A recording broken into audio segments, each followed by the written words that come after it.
hock im Strassencafé am schönen Sommertag und guck der schöne Mädchen noch de ganze Nummer da.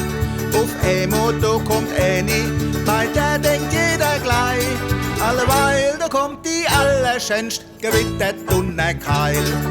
Guck mal da über die, gewittert Dunnerkeil. Die meint sie wär die allerschönste, die meint sie wär so hübsch.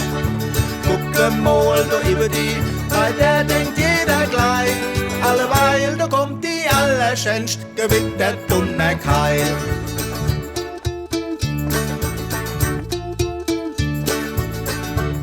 Sie hat ein enges Kleidchen an und es bei der Figur sieht aus wie ein Tut voll Schwademann und dann noch die Frisur.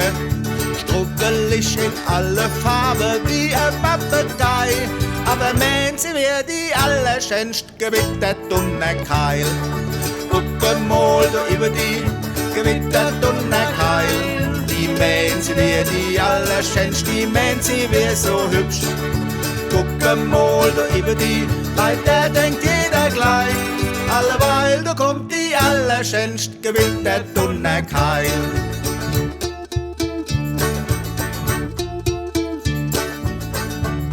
Auf einmal kommt die auf mich zu und hockt sich zu mir her. Ich sag, ei Schatz, das bist ja du, so warst du beim Friseur?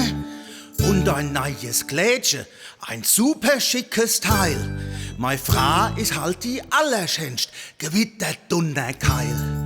Guck mal da über die, gewittert Dunnerkeil. Die meint sie wär die allerschönste, die meint sie wär so geil.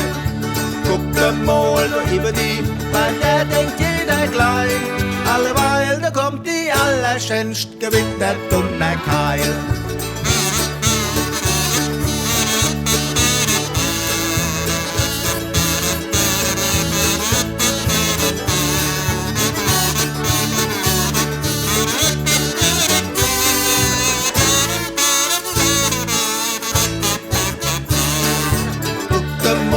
Über die, gewittert Dunnerkeil. Die meint sie wär die allerschönste, die meint sie wär so geil. Guck mal da über die, bei der denkt jeder gleich, alleweil da kommt die allerschönste, gewittert